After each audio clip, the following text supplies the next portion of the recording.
Hello, alright, welcome to my vlog. So nakita nyo naman na napakadumi ng ating koi pond, yung tubig nila guys. Sobrang dumi, nagkulay putik na at di na makikita yung mga isda. So natatakot ako na baka mamatay yung isda, kaya linisin natin. Tanggalan natin ng tubig yung koi pond natin. So ito yung pinakauna kong paglilinis. Simula nung lumating yung koi, then after siguro mga 2 weeks or 3, ganito na yung tubig. Sobrang dumi na po.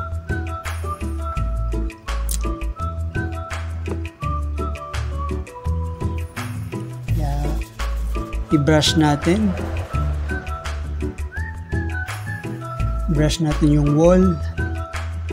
Pati yung flooring niya, i-brush na din natin.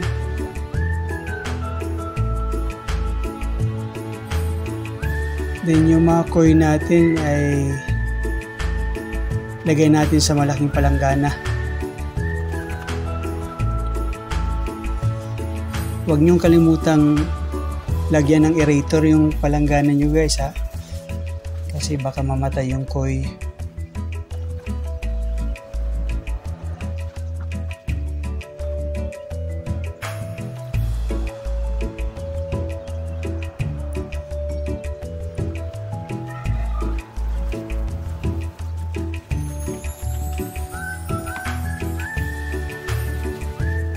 I-brush na rin natin yung daanan ng tubig pababa.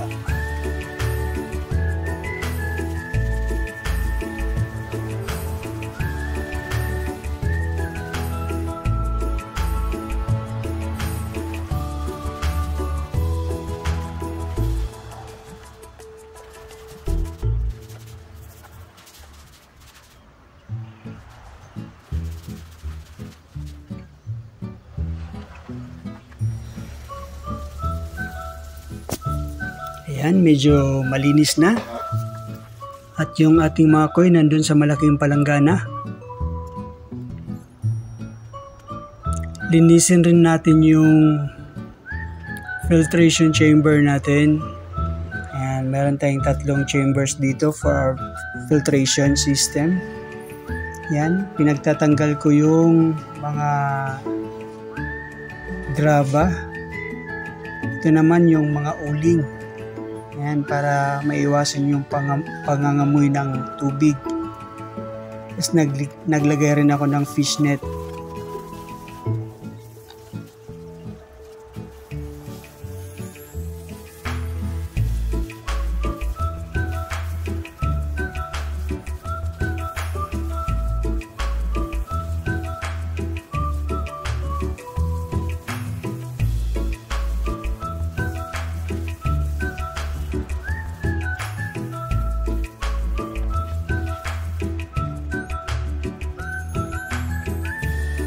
Bago pa lang yung pond natin guys, kaya medyo ganito pa lang, halos di pa talaga siya tapos.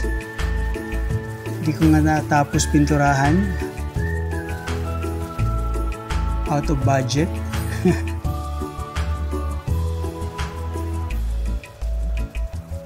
Yan, nililinisan natin yung eco bag na pinaglagyan ng uling.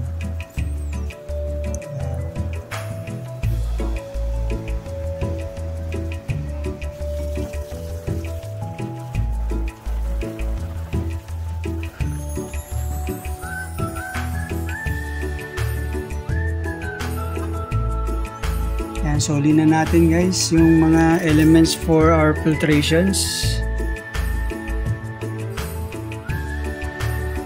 Ito yung uling.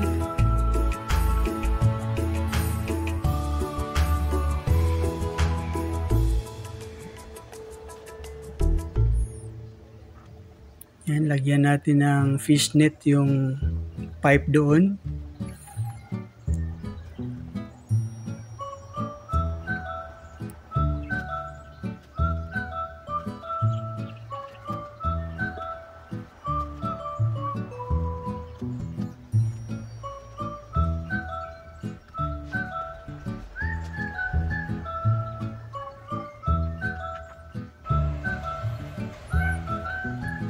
ayun na, malinis na sila. So ito yung first chamber, wala akong filtration dyan.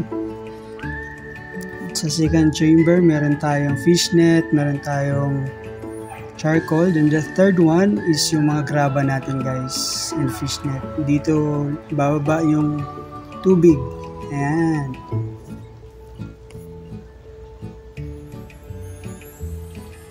Naglagay ako ng mga pechay doon. Yan, ang saya na ng mga koy, oh. Dahil malinis na.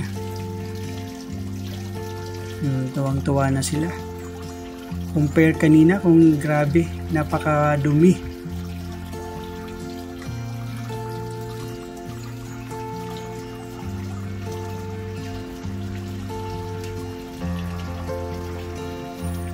Base sa research ko guys, kaya daw ganun ang kulay ng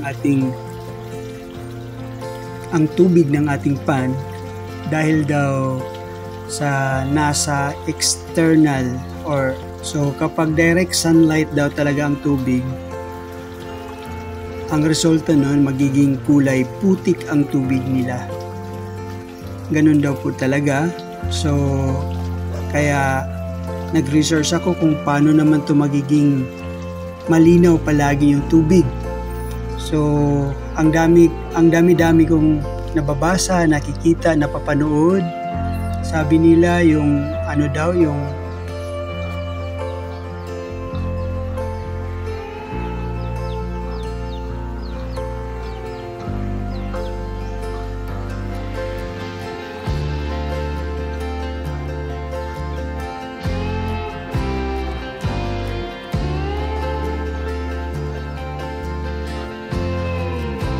kaya ang pinaka na-discovery ko ay itong ultraviolet. Ayan, nakita niyo yung ultraviolet. So, yan yun.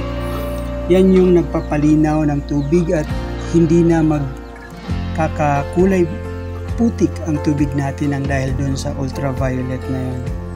Ultraviolet light. So, ayan. Ang linaw na ng tubig. Sarap tingnan. Nakakawala ng stress.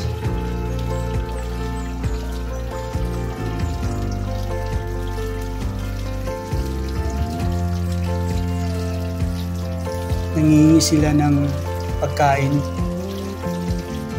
Pag nagaganyan yan sila, nangingi sila ng pagkain.